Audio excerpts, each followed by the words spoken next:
The Beatles reckoned all you need is love. But any girl will tell you a little chocolate now and then certainly doesn't hurt. And personally, I'm an adherent to the 3-step Chocoholic plan. That is, never be more than 3 steps away from chocolate. But chocolate, as we know, contains calories. And a little too much is definitely not a good thing. Until now. We may indeed have found what many in the nutrition and public health world would consider the holy grail, which is a food that people love that will actually help prevent the world's #1 killer, which is heart disease. That's right, Harold Schmidt thinks we're in for a treat. This is the dawning of the age of chocolate. This story starts in Brazil, South America's jewel. Famous for carnivals, coffee and football. And a place where most of its vast population is drawn to its coast. Well, you can't blame them. Here, it's all about sunshine, showing off your tan, and mixing it with all the beautiful people with beautiful bodies. A slight contradiction when you learn that Brazil is also the home of chocolate. These are the famous Bahia cocoa fields, about an hour from the coast. The beans inside these cocoa pods have been treasured for centuries. Once upon a time, they were more valuable than gold, used as an international currency, enjoyed as a drink only by royalty. Right now, it's harvest time, and these pods are about to be made into one of the world's most popular foods, chocolate. Now, if you're wondering why I'm here, it's because I've tracked down some top secret work that's been going on for 15 years, creating chocolate that is actually good for your health. Now, this really is my kind of story. It sounds too good to be true.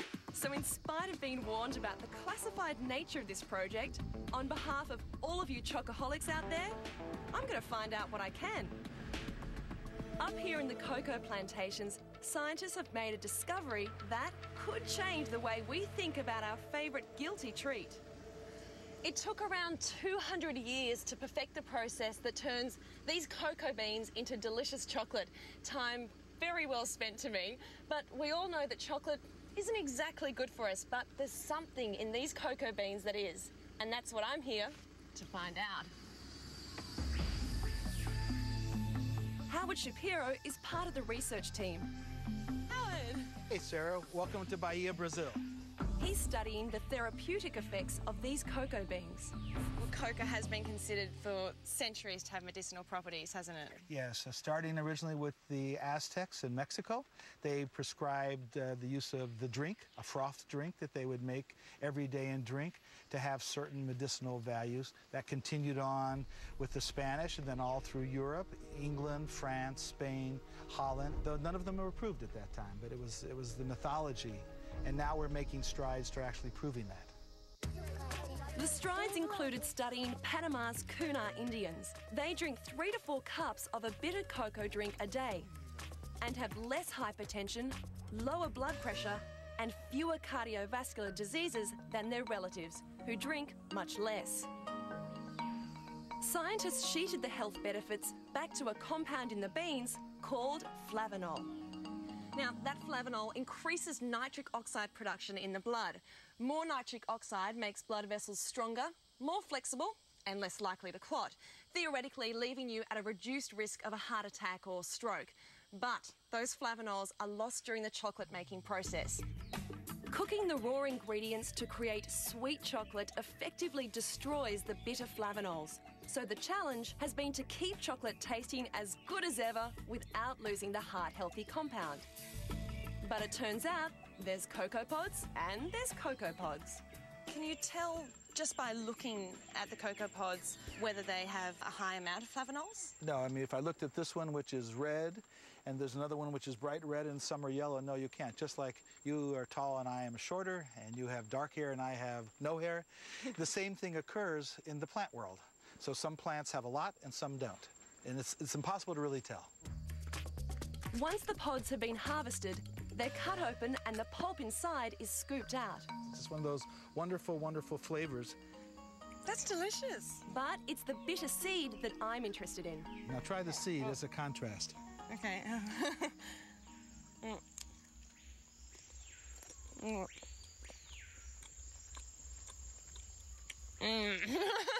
Very intense flavor of flavanols.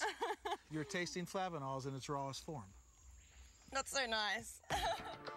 These seeds are now headed for a long manufacturing process, which is where the science really steps in. Here in Brazil, the beans are fermented and then dried and roasted. So how important are the following stages in preserving those flavanols? They're critically important. Years and years and years of work have gone into it. Whether it's the fermentation or the drying or the roasting, every step has been part of a scientific journey, for lack of a better term. So the beans stay in here for how long? Variously. Again, depending on the humidity and the actual ambient temperature and the temperature that we can build in the fermentary box. Then those are the things that we monitor constantly, and we've been studying for years and years and years here. Right, but it's different for traditional chocolate as opposed to the flavanol-rich chocolate. The steps are the same. The timing, details, specificity are quite different. And you're not going to tell me any more than that, No, I'm not. No, not today. Oh well, worth a try. From Brazil, the beans are shipped off to America. Arriving here, Elizabethtown in New Jersey, a small town that's home to one of America's largest chocolate factories. And that's where Harold Schmidt and his team come back in. This is certainly one of the most exciting stories that I've run across in science. What the research has done is actually taken us back to the future, back to the time when chocolate was actually consumed for its health benefit as well as its great taste. They used liquid chromatography to separate the compounds within the cocoa bean and isolate the flavanols. The eureka moment for us came when researchers at Mars who had identified individual flavanols actually worked with other researchers to see what the flavanols did in test tubes and then ultimately in people. In other words, they tested the chocolate on people. How do you get that job? Now, just being allowed to look at this production process is like having a Willy Wonka golden ticket. The beans are roasted and chilled before being made into a chocolate fluid. Ingredients like sugar or milk are then added. From there, it's milled, then stirred for anything from 3 to 24 hours, where extra flavours and enhancers are added. All this carefully adjusted to stop the flavanols being destroyed.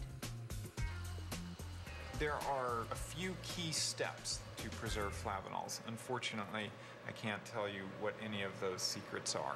Typical, though somehow the mystery surrounding all this seems quite appropriate. Well, Willy Wonka wouldn't have given his secrets away either, would he? What I can tell you is that this is the end product, Cocovia. A chocolate bar containing 100 milligrams of flavanols. It's just hitting the shops now at around $1 a bar.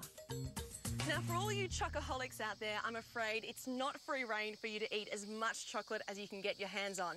Most chocolate is low in flavanols and, as we all know, high in calories. But this research could potentially be a huge breakthrough. I always thought chocolate was the best way to mend a broken heart, and now it seems, perhaps it is.